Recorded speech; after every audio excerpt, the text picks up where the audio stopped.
Welcome to the Dealmaking with Laura DiFrancesco podcast. I'm Laura DiFrancesco, your host. We're talking all about mergers and acquisitions, buying and selling small businesses, as well as corporate law. We are taking our experience closing over $10 billion of transactions since founding Dean Street Law 5 years ago, and my experience being an M&A and corporate attorney for over a decade and making it accessible to you as an entrepreneur. I hope that this helps you in navigating the complex world of mergers and acquisitions. And also, we're always happy to be a resource for you here at Dean Street Law. You can always apply to work with us through our complimentary consultations linked in our show notes. And a huge shout out and thank you to everyone who's subscribed and left us a 5-star review. If you haven't yet, be sure to subscribe and also leave us a 5-star review. It's one of the best ways to support us as a small business. And also be sure to share with your friends and colleagues on social media, through text, email, or however is easiest. It means the world to us that you're supporting our content and helps us make more to support you in your journey. Welcome back to Dealmaking with Laura DiFrancesco. I am so excited to share this episode. We're going to be talking about buying a service-based business. Before I begin, I have to share with you my new book, Entrepreneurship Through Acquisition, A Legal Guide to Buying a Small Business. If you're interested in buying a service-based business, I can guarantee you that this book will be a fantastic resource for you in buying a business. It explains the legal aspects of buying a business, and you can check out the first chapter through the link in our show notes. You can pre-order, leave us a 5-star review, and when you do leave us a 5-star review, we will send you our pre-LOI due diligence request list. There are so many good aspects to explain here, making it interesting, not just boring, a little bit like this podcast, giving you what you need to know in a way that's informational and hopefully somewhat entertaining. So if you haven't yet checked out our book, Entrepreneurship Through Acquisition, A Legal Guide to Buying a Small Business, I encourage you to do so. Of course, we have lots of other resources such as acquisition insights and whatnot, but I'm excited to chat more today about the nuances of specifically buying a service-based business. In Entrepreneurship Through Acquisitions and overall in mergers and acquisitions, each different type of business, each industry, overall type of service versus product-based businesses, all have different nuances that will impact deal structure, terms, what you can expect to see, and overall the mechanics of the transaction and what you're looking for. So I wanted to share today about service-based businesses because they are the heart of entrepreneurship through acquisition. They're the heart of acquisitions, while consumer goods types of businesses are on the rise in entrepreneurship through acquisition. It has been service-based businesses that have really been a big part of the ETA manifesto of what you're looking for in a good, safe business. There are a number of challenges, though, that you will face in a service-based business that you won't necessarily see in a consumer goods type of business. So overall, the service-based businesses are going to be things that are providing services from business to business, electrical contracting services, business to consumer. So it's not just business to business. It can also be business to consumer, but rather providing a service than a good. And so their overall business model and structure is really dependent on the quality of that service, the reputation, the recurring revenue or non-recurring revenue that may happen as a result of those services. And sometimes there are a lot of businesses that you can see have both service and product components. So perhaps a pool filter installation who also maintains it, or someone who does photocopier sales but then also does maintenance. So there can be a service component to a service and product-based business for sure. When you have solely a service-based business, you're really relying on the talent of the business to sustain and maintain, and you can only scale dependent on the talent that you have in the business. And that does translate over to when you have a product and service-based business, that complementary but it tends to be even more so when you have a pure service-based business, and even more so when you have a professional services business, which is different than your traditional services business in that it generally requires some sort of licensing of one nature or another. So this could be your lawyers, your accountants, your insurance companies, your pool maintenance people, your heater maintenance people, electrical contractors, all of those are services. And that's going to really rely on the expertise, the skills, the customer relationships, and all of that will be a bigger factor in the deal value, in the business structure, than the inventory and physical goods. And so the due diligence that the buy side is going to do is going to be more understanding operations, what the current infrastructure is in terms of the organizational aspects of the business, employees, independent contractors, profit margins per project, how many of those projects are recurring, is there any recurring revenue, are those clients generally recurring clients, or is there attrition with clients, and overall understanding the operations, the delivery of those services, what are the bottlenecks, what are the caps on scaling at the current size, and then also looking at the financials and seeing fluctuations in the financials. Are there really significant fluctuations? Typically, service-based businesses have more fluctuations than consumer product-based businesses on an annual basis, just because there can be big client accounts that may wrap up a project, and generally they're more project-based than consistency, but it just depends on the type of business that is being acquired and the specifics. Contracts also can be very, very important in service-based businesses that typically are less important or more standardized in consumer products, where you have your warranties, your terms of service, they're standardized. In your product and service types of business, those are generally pretty standardized. If you have a maintenance contract, it's all going to be generally on the company's form.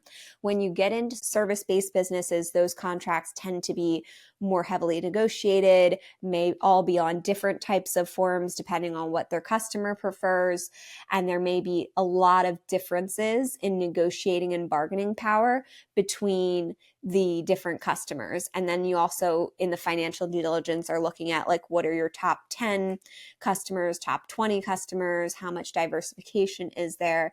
Diversification of clients tends to be a much bigger issue in your service-based businesses than in your consumer product businesses.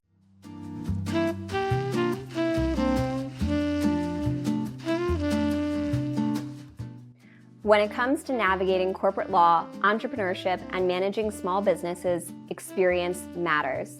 Dean Street Law is a boutique corporate firm specializing in mergers and acquisitions, and additional focus in real estate, commercial transactions, finance, and corporate governance. With over $10 billion in deals closed, Dean Street Law has extensive experience representing hundreds of clients in thousands of transactions, from small businesses to Fortune 500 companies.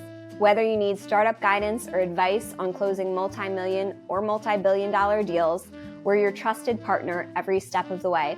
Visit deanstreetlaw.com in the show notes to schedule a complimentary consultation.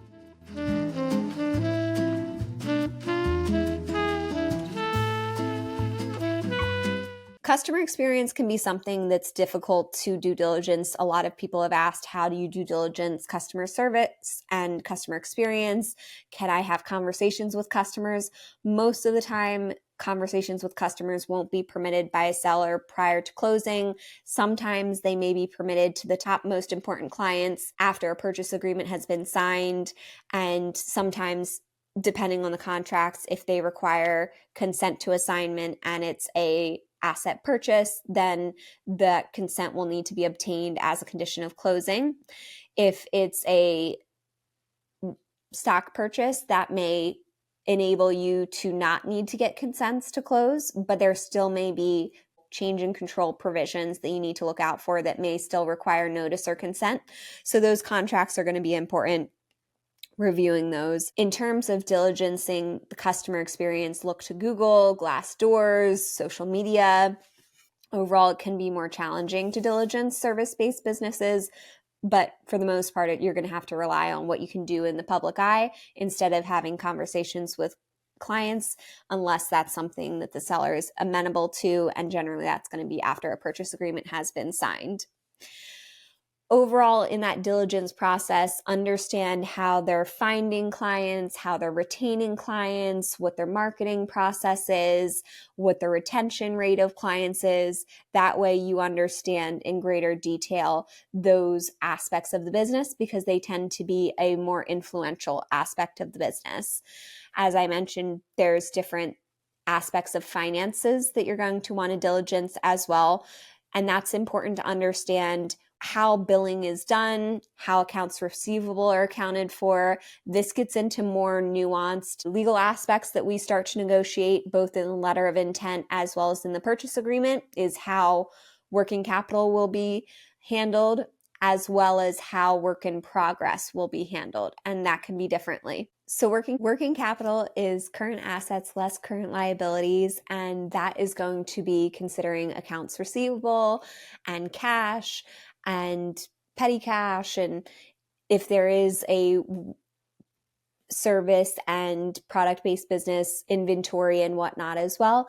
And then less current liabilities, which is your accounts payable, if there's any lines of credit or anything like that. So your working capital, current assets less current liabilities, is generally going to be things that are completed, although it'll include payroll and whatnot as well.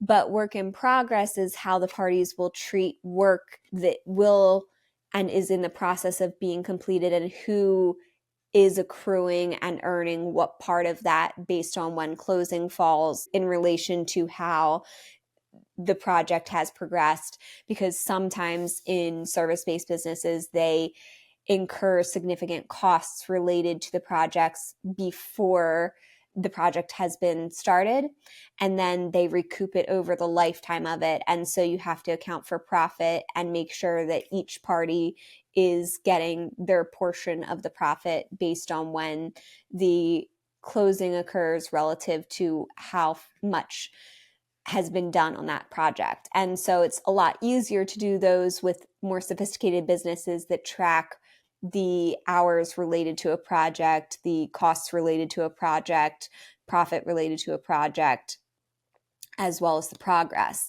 It can be more difficult to try to create a fair solution if a lot of that project-based information hasn't historically been tracked. But if it's discussed early on enough in the conversation, particularly at the LOI stage, it can be something that the seller then implements to begin tracking as the deal is being negotiated, so that there is some history for the parties to work from and to see the evolution of. And it can also work out the kinks if those things haven't been tracked before. But the goal is to make it easy to calculate, easy to understand. So that can vary widely from business to business of how those deal terms are structured, and making it make sense.